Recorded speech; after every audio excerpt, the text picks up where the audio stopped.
Hello అందరికీ, ఈవేళ నేను స్వీట్ కార్న్ రైస్ చేద్దాం అనుకుంటున్నాను. సో మీరందరూ కూడా చూడండి, చూసి ఎలా ఉందో కామెంట్ రూపంలో చెప్పండి. అలాగే మీరు కూడా ఇంటి దగ్గర ట్రై చేసుకోండి. So first of all sweet corn రైస్లోకి నేను కొంచెం నెయ్యి వేస్తున్నాను. నెయ్యి చాలా బాగుంటుంది ఫ్లేవర్.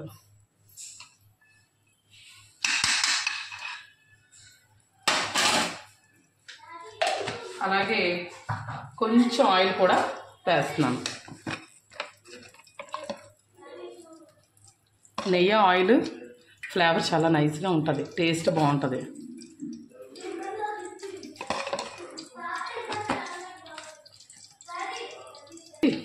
సో ఆయిల్ వేగాక దీంట్లో కొంచెం గరం మసాలా అంటే చెక్క, లవంగాలు, ఆకులు, బిర్యానీ ఆకులు అండ్ అనాస పువ్వు,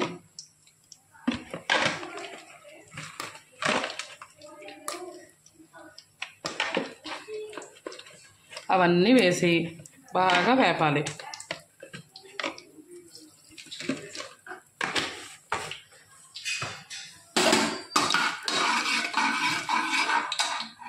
సో ఇంకా ఫ్లేవర్ కోసం ఇంకొన్ని ఆకులు కావాలంటే మనం యాడ్ చేసుకోవచ్చు.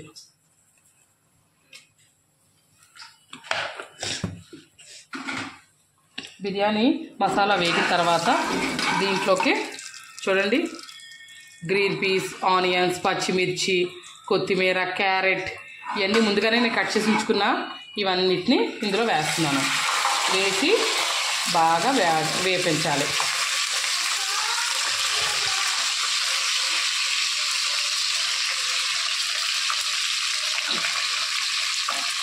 బాగా వేపుకోవాలి.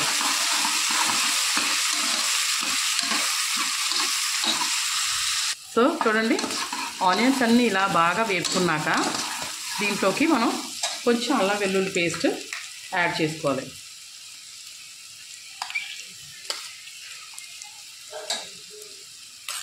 అది కూడా బాగా అల్లం వెల్లుల్లి పేస్ట్ బాగా వేగాలి. అలాగే ఆయిల్ బాగా తేలాలి.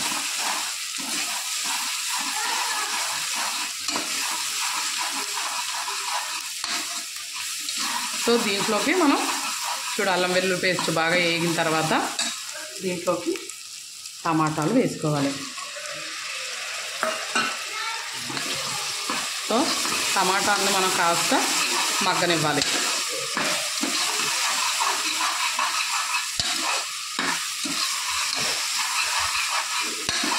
సో టమాటాలు వేగుతూ ఉండగానే మనం ముందుగానే సిద్ధం చేసుకున్న ఆలు, బంగాళదుంప ముక్కలు,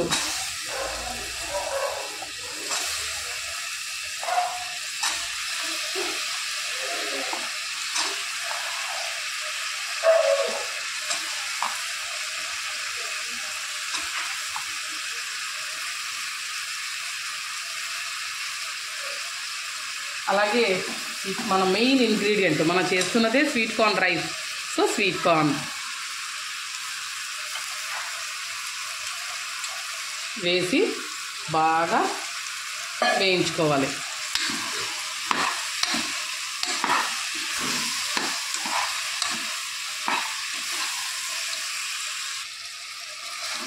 సో ఇలా ప్రతిదీ బాగా వేగేటట్టు వేపుకోవాలి. దీంట్లో కొంచెం పసుపు,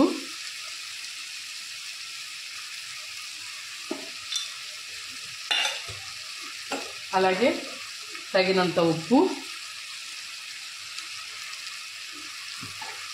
కొద్దిగా కారం,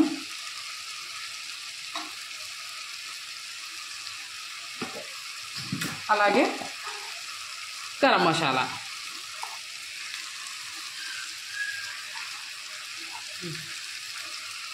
ఇవన్నీ వేసి బాగా కలుపుకోవాలి.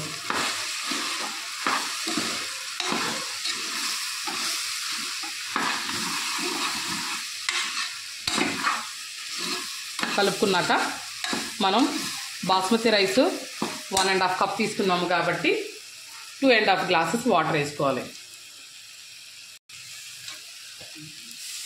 1 2 2.5 గ్లాసెస్ వాటర్ వేసి మొత్తం అంతా బాగా కలుపుకోవాలి.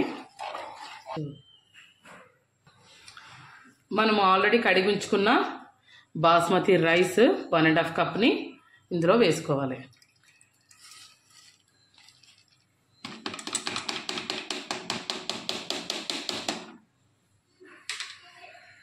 అంతటిని బాగా కలుపుకోవాలి. తర్వాత కుక్కర్ మూత పెట్టి 3 విజిల్స్ వచ్చే వరకు ఆగాలి. Now the sweet corn fried rice ready. ఇప్పుడు వేడివేడిగా సర్వ్ చేసుకుంటే చాలా రుచిగా ఉంటుంది. మీరు కూడా ఇది ఇంట్లో ట్రై చేయండి. ఎలా వచ్చిందో నాకు కామెంట్ రూపంలో చెప్పండి. నా ఛానల్ కూడా ఫస్ట్ టైం చూసిన వాళ్ళందరూ సబ్స్క్రైబ్ చేసుకోండి. బాయ్.